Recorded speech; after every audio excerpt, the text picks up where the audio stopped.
Hello and welcome to New Filmmakers Los Angeles in partnership with Movie Maker magazine. My name is Danny DeLillo and we're at the South Park Center. I'm with Elvin with his movie La Casita Rosa. Let's take a look at the clip.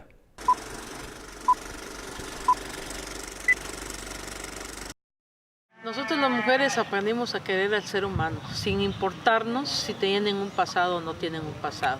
Los migrantes para nosotros son nuestros hijos, son nuestras hijas, son nuestros hermanos.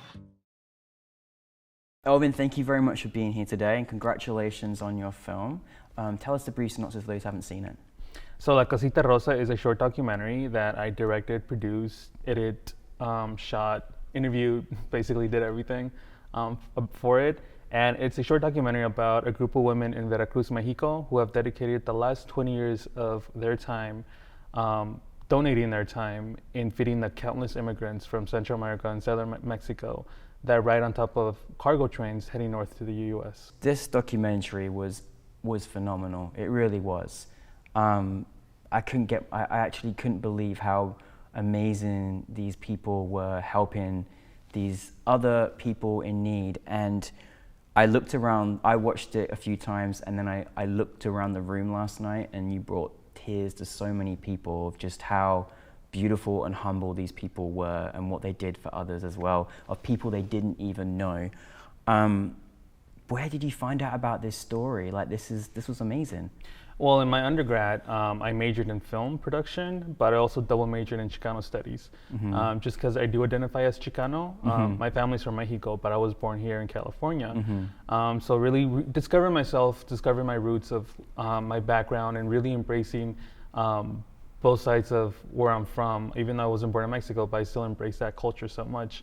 And at the time, like in 2011, social media was like starting to really explode with like Facebook and Instagram, and I was following all these social justice groups, and one of them reposted a video of Las Patronas, which is the nonprofit that my documentary is based on, the woman, and it's just this woman with a basket of white bags, and she's walking down the train tracks, and you just see the roaring train get bigger and bigger, and then you see all these immigrants that are clinging onto the train, but they're reaching out they're reaching out with the hopes of grabbing one of those food bags. And the woman is just throwing as many as she can. And obviously not everybody gets that. And earlier as a student, that made such an impact on me. And I'm like, one day I want to make a film about them. I'm not mature enough as a filmmaker yet, but I went to grad school afterwards. And after grad school, I said, I think I'm ready now. I'm going to do this. I mean, honestly, I think I wasn't expecting someone so young to make such a documentary about this subject particularly. And you are so young, so I think you're definitely mature enough to be working in this field for sure. I just can't believe these incredible women. I mean, these people in this community, they don't have a lot at all themselves, you know what I mean? And they're giving so much of themselves, their heart, their time. I just couldn't get my head around. When you were filming this, were you just like kind of in shock of how humble and loving these people were? Well, initially my peers and my family, they did not encourage me to pursue this project at all. Just because the area they are located is very dangerous. So, but I said, no, I chose to be a filmmaker precisely to tell these type of stories. And I booked my flight. I outreached to filmmakers that were in Mexico. Nobody really reached back to me, but I went there with my equipment on my own, and my family ended up becoming my crew. I had to tell my cousins and my uncles, I'm like, you're gonna be my DIT, you're gonna be my sound person, teaching them how to use a Zoom, saying like, Theo, this is how you, when I say cut, make sure you press this button. And everything was just so surreal, knowing that I self-funded this project, but once I was there, it was just so surreal. And once I sat down to interview the women, I realized I had picked the right subjects for this project, because there's such good storytellers, and each of them brought like such a unique element to the film about who they really are. And there's a scene in the documentary where Norma Romero, she starts crying because she starts talking about one of the immigrants that fell off the train. And I actually started crying during the interview. So did your entire audience last night too. Yeah. And when I was given the sound pass to the film, I had to like edit out like me like gasping, and because I was so close to the Zoom, and yeah. But I mean, I mean, you know, this is real people's lives. You know, this is really going on. This is not some fictional, you know, movie. This is really happening, and you're actually filming, you know, these people that are fleeing from their countries from, you know, very, you know, tragic situations. What I couldn't also imagine filming is just filming this train going past with people grabbing on to basic needs such as food and water. Was that kind of emotional as well? Because I just found it emotional watching it. yeah, filming it was difficult as well, but being there actually happening. I did so many months of research prior to going, and I kept looking at all these news clips that had been done about these women. And when the first train that I captured on film was there, I'm like, what? This is what I came here for. And I never got the opportunity to actually like give out bags. I really wanted to because I was only there for such a limited amount of time, and I knew like every moment that I was there, I had to make sure I was. I mean, when you're a documentarian, you can never have too much B-roll. So I had to make sure I was capturing every single slice of life happening, and everything was so organic. And but it was very moving to see that these women, they're not getting paid for this, and all these volunteers that go there out of their own free will to feed these immigrants. And a lot of these immigrants, they don't know by name, and they might never see them again. But they're doing this out of love, they're doing this out of faith, and it's just incredible that they've been doing this for almost over 2 decades. I also think it's, I mean, I spent a couple of months in Mexico, and there were people I never met before that were just so kind and sincere and offered me a meal, and I was like, come on, I'm just a student, like, don't worry about me, you know?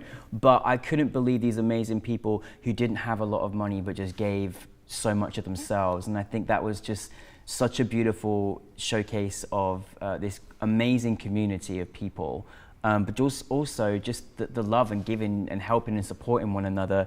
And what you captured on camera was as real as it could get. You were right in there.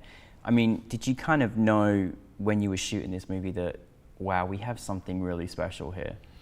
Yeah, at first I wanted it to be a feature, but when I premiered it at another film festival, when I got the audience reaction from it, I said, you know what, it's fine with the length that it is right now. I think I captured enough essence of who they are, and I really got that core story that I went there for, and I'm just happy with how it came out. Yeah.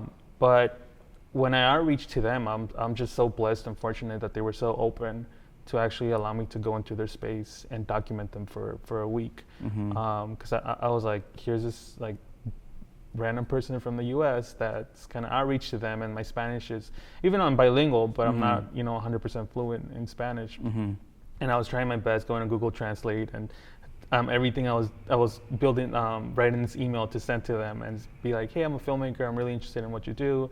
And they replied saying like, yeah, we'd love to have you here. Like, of course, just let us know when you're gonna be here. We'll make sure we're ready for you. And we're just so happy for someone to be interested in what we do. And I'm like, of course, because prior to going, all I saw were news clips about them, and nothing really got to the core of who they were. And I really wanted to capture that. And once I was there, they told me like, where are you staying? I'm like, oh, I got a local hotel for my family and I. And they're like, oh, you shouldn't have done that. You guys could just stay with us. And I was like, really? Wow. I'm like, okay. And they did have a space. They have rooms in spares. They had spare rooms for us. So all these little details I'm like, wow, these women are, not only are they genuine, but they're just really good. They're good people in general. Well, I think, certainly the message that I got from watching your film was, the true reality, firstly, because I think we see what we see on the news and they don't really capture what's really going on, and you really showcase that in such a powerful way. And the second thing is just being a good human, just being a nice, good human, like what these were doing, we can all do in our own communities all the time, and whether we choose to do that or not is one thing, but I think you were just teaching that. What did you want your audience to take from your film? Hope. That's the one thing. I want people to be hopeful that right now, currently, we're seeing this exodus of refugees from Central America, and the way the administration's treating them, it's really inhumane. But it's good to see that along the way to the U.S. border, there are shelters. There's a network of shelters. They're just one of many shelters across Mexico that's actually doing the work and making sure they get help and they get fed. Yeah. What was the film? What was it like to have your film with New Filmmakers LA at the home of the Academy Awards? What was that experience like for you? I'm just really thankful for New Filmmakers LA for allowing me, for selecting my film to be screened at the Academy. I mean, here I am, an emerging filmmaker, and I can already say that my first short documentary, my real short documentary aside from like student projects, got screened there, you know. It's insane, isn't it, when you think about it? It's amazing. Well, I mean, honestly, well deserved. I really believe that everybody in the United States should see this because it, you know, it's important and it's everything we're talking about right now and should have been talking about for many years, but this is happening right now and your film timing is perfect. And I hope that it affects many people and makes changes. What is next for you? Currently, I'm developing 2 more documentaries. Like I said last night at the Q&A, I'm a documentarian by heart. I'm slowly transitioning to make more narrative films, but I'm always going to be making documentaries my whole life. That's just the type of filmmaker. Listen, we're happy about that. Keep making them. We need it. We need your content. We need what you're giving. You need your inspiration and need your education for what you're giving on camera. So we're very grateful for that. Okay, so, you know, even though I feel like you've been doing this 50 years, you haven't. What have you learned in your experience as far as a filmmaker that you'd like to share with any other filmmaker out there who'd like to follow in your footsteps? It's particularly when it comes to documentary and filmmaking, when you choose a subject matter or a subject to do a film on or a piece on, it's important that you ask yourself, am I the right filmmaker for this story? Why should I be making this story? And if you can answer those questions thoroughly, then you know you're the right person. And oftentimes people come up to me like, hey, there's this really interesting conflict going on here in LA. And I'm like, yeah, but I don't feel like I'm not the right person to really pursue that. So I make sure I always ask myself those questions. Yeah. If I'm the right filmmaker for, you know, a particular story. Yeah, no, well, please keep making them because we need your content, we need your voice and what you're putting out there to us. So thank you very much and thank you for being here as well. Of course, thank you for having me. Thank you, great job.